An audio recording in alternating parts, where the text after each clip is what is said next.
Frank's last case. Officer Harold Stone sat in his small old office at the back of the police station. Outside the window, the sky was heavy and dark. Slow, cold rain fell without stopping. The cars on the street below moved carefully, their tires splashing through puddles on the wet road. Harold leaned back in his chair and looked at the thin grey hairs on his arms, his round belly pressed uncomfortably against the edge of the wooden desk. It was already November, and this was Harold's last month working before he retired. After more than 40 years in the police, he was counting the days. Every morning when he woke up, he thought, just a few more weeks. Retirement felt close, but it also felt heavy on his mind. As he sat there, Harold's thoughts turned to the money he would receive after leaving the police force. He had dreamed many years ago of traveling the world after retirement. He wanted to take a long luxury cruise around the globe, visiting sunny beaches, famous cities, and beautiful islands. But when he saw the amount of money he would get, he felt only disappointment. The money wasn't enough for a big adventure. It wasn't even enough for a short, rainy holiday by the cold beaches in his small hometown, Windermere, on the east coast of England. Harold sighed deeply. He thought about how, for years, he had worked hard, taking extra hours, missing holidays, and solving difficult cases. Yet now, at the end, there was little reward. His heart felt heavy. At that moment, Inspector Daniel Reed walked up to Harold's desk. Daniel, who was about 40 years old, was always cheerful, flashing his bright white teeth in every conversation. Daniel had been promoted quickly and became an inspector 3 years ago. Harold, on the other hand, had remained a simple sergeant all his life. Harold knew why. Daniel was good-looking, smooth-talking, and knew how to make friends with important people. Harold wasn't charming, and he didn't care for small talk. But one thing Harold had that Daniel didn't was experience. Harold could smell trouble from a mile away. Daniel leaned down and smiled. "Hey, Harold, can I ask you something?" he said, like he was asking for a small favor. Harold didn't answer right away. He just looked up calmly. He already knew Daniel was not coming just to chat. He only ever came to Harold when he had a problem he couldn't solve. Daniel continued without waiting. "Do you know the Mallory family?" Of course Harold knew them. Everyone did. Leonard Mallory owned Mallory Energy, one of the richest businesses in the country. His wife, Vanessa Mallory, was a famous model before she married. They were always in newspapers, showing off their large white mansion with golden gates, their expensive cars, and their perfect smiles. A few weeks earlier, Leonard had gifted Vanessa a huge diamond, so big it needed a special glass and gold case to protect it. The diamond sat at the end of a long, shiny hallway, covered with a deep red carpet. They even had a security system with alarms that could be heard streets away. Daniel pulled up a chair and sat down. His voice dropped a little. "Someone told us there's a plan to steal the Mallory diamond." Harold raised his eyebrows slightly, but stayed quiet. Daniel looked around to make sure no one was listening and said, "Nancy, the owner of the Red Lion pub, heard 2 local criminals talking about it. She's scared though. She doesn't want anyone to know she told us." Harold nodded slowly. Inside he felt tired. Tired of criminals. Tired of cold nights. Tired of the police games. But he kept his face still. He knew Daniel would now ask the real question. "So?" Daniel asked, leaning forward. "What do we do? They haven't stolen anything yet. We can't arrest them." Harold looked out the window again. The rain kept falling. The world outside looked so grey, so dull. He thought about his future. A future sitting alone in a small flat, maybe too poor even to keep a pet. Suddenly, a noisy bus went past, splashing water on the window, pulling Harold's mind back to the room. He pressed his fingertips together and leaned his chin on them, pretending to think deeply. In truth, A plan was forming inside his head. A plan very different from what Daniel would expect. "Here's what you should do," Harold said in a low voice. "Let them steal the diamond." Daniel's eyes grew wide. Harold continued. "Catch them after they leave the house. If you catch them with the diamond in their hands, you have all the proof you need. You can arrest them easily." But Daniel hesitated. "We would need the Mallorys to agree. And it's dangerous to set a trap like that. We can't trick people into committing crimes. It's against the rules." Harold shook his head. "You're not tricking them.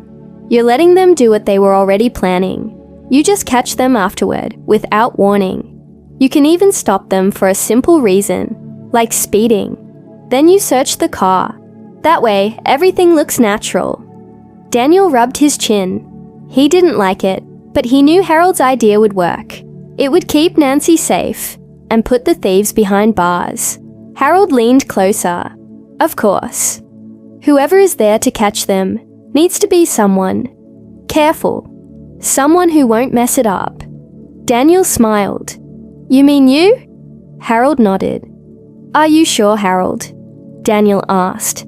"You could just relax and enjoy your last days. Why take the risk?" Harold smiled a little.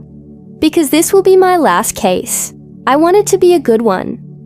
Inside, Harold thought about something else too. Maybe, just maybe, there was a way to make retirement sweeter than anyone expected. Few evenings later, after finishing work for the day, Harold walked to the Red Lion pub. The cold wind pushed against his coat as he made his way along the dark streets. The little pub stood near the corner of an old square, its warm yellow lights shining out into the night. Inside, the pub was cozy. The wooden floors creaked, and the smell of warm stew floated in the air. Nancy, the owner, stood behind the bar, wiping glasses. She was a woman in her late 40s, with kind eyes and a quick smile. Harold liked her because she was smart and brave. As Harold walked in, Nancy gave him a small nod and poured him a glass of dark beer. He sat at the end of the bar, away from the other customers, and she came over quietly. "Did you get it?" Harold asked in a low voice. Nancy looked around, making sure no one was close enough to hear. Then she smiled and said, "I got it. It wasn't easy, but it's perfect." She pulled out a small box from under the bar and opened it just a little. Inside was a copy of the Mallory diamond. It was big, shiny, and clear. "I told the glassmaker that I was a big fan of Vanessa Mallory," Nancy said, laughing softly. "I also told him my boyfriend was too cheap to buy me a real diamond, so I wanted a copy to show off." Harold chuckled. "You need a better boyfriend. If I were your man, I would buy you a diamond ring and take you on a long cruise around the world." Nancy laughed again and gave him a playful look. "Oh really, Harold?" He smiled. For a moment, the cold outside and the sadness he often felt seemed far away. They spoke for a few more minutes. Then Harold finished his beer and left. He tucked the fake diamond carefully into his coat pocket. Everything was almost ready. Now, all he needed was a little patience. The night was even colder than usual. Frost touched the edges of the police car's windows as Harold sat quietly in the back seat. He wore a thick jacket and kept his hat low over his eyes. In the front seats were two young officers, Michael and James, both strong and alert. They had been chosen because they were quick and followed orders without too many questions. The police car was hidden in a narrow side street, close to the Mallory mansion. The area was quiet, only the soft hum of the city in the distance. Tall trees lined the sidewalks, their branches bare from the winter. Harold checked his watch. It was almost 11 at night. They had already received word from another team. The two thieves had met outside the Red Lion pub. One was a man, short and heavy, and the other a tall, thin woman with dark hair. At 11:37, they got into a small blue car and drove off. Harold's team watched closely. Midnight came. The streets were silent now. No one walking, only a few cars in the distance. Then, at 13 minutes past midnight, the blue car rolled quietly past the hidden police car. They turned towards the Mallory estate. Another message crackled softly over the police radio. "The woman is climbing the wall," said a voice. "The man is waiting in the car." Harold pictured it in his mind. The woman, dressed in black, climbing over the cold stone wall, running across the perfect garden towards the mansion. Minutes later, another message. "The woman is coming back. She's carrying something." Harold's heart beat faster, but his face stayed calm. This was the moment they had been waiting for. At 20 minutes past midnight, the blue car drove past Harold's hiding spot again, heading for the open roads. Harold gave a small nod to Michael. "Now," he said.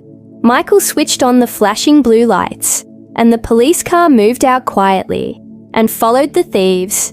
Inside the blue car, the man gripped the steering wheel tightly. His hands were shaking. "What's wrong?" he said, his voice high with fear. "You said the alarms were off." "They are," the woman said quickly.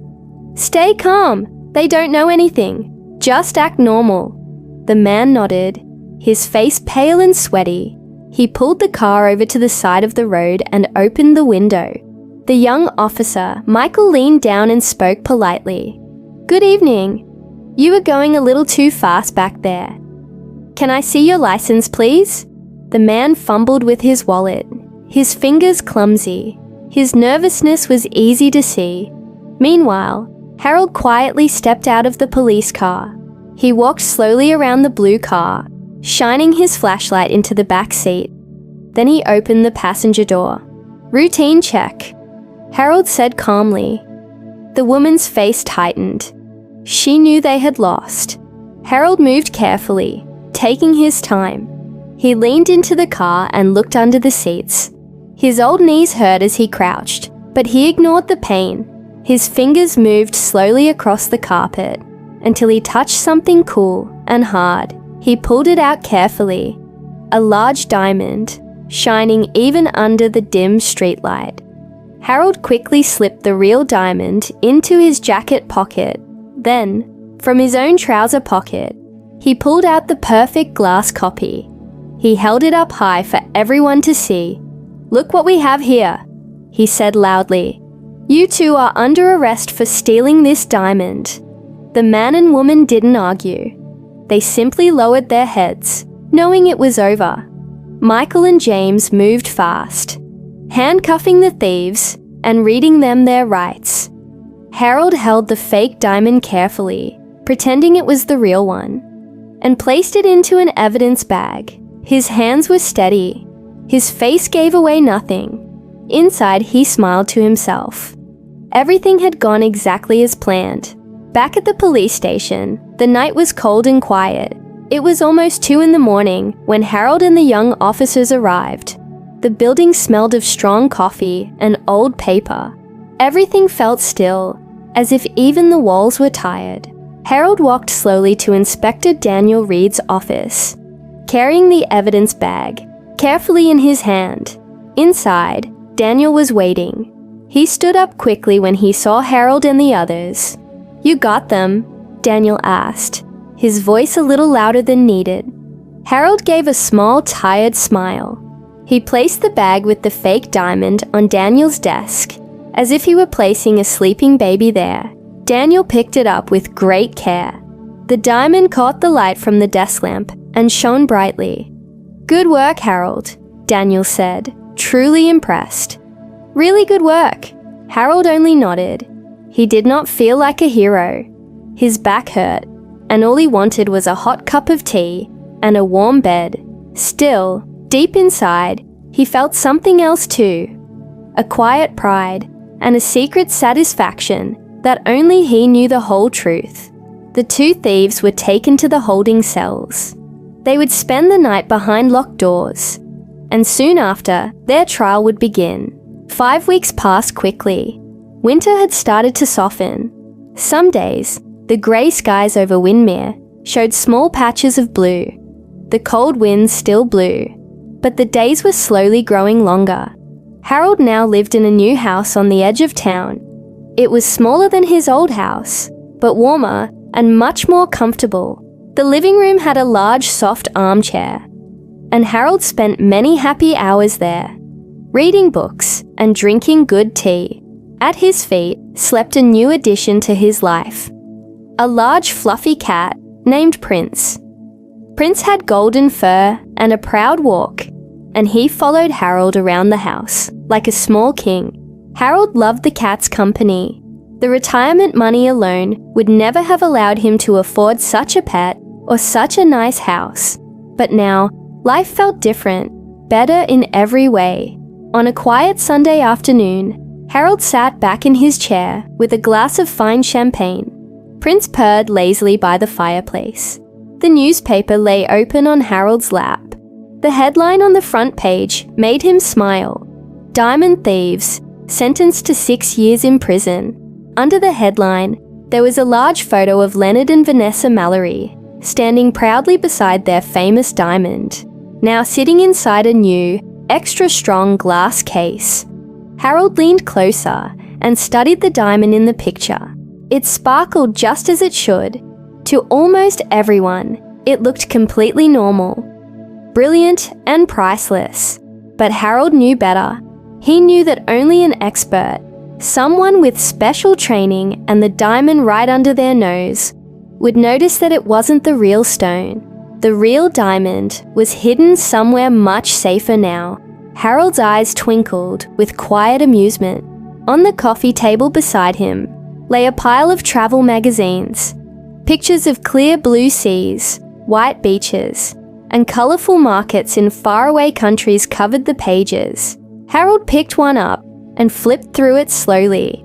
He dreamed about the warm sun, the smell of the ocean, and nights under the stars. Peggy, no, not Nancy anymore, sat across from him. After the case, they had grown much closer. She had helped him with everything. Now she wore a simple but beautiful diamond ring on her finger. A small secret between them. Peggy, Harold said, setting down his magazine. What do you think about visiting the Bahamas? Peggy smiled warmly. Or maybe the Maldives, she said, teasing him. Harold chuckled. Why not both? He said. I did promise you a long cruise, after all. She laughed softly.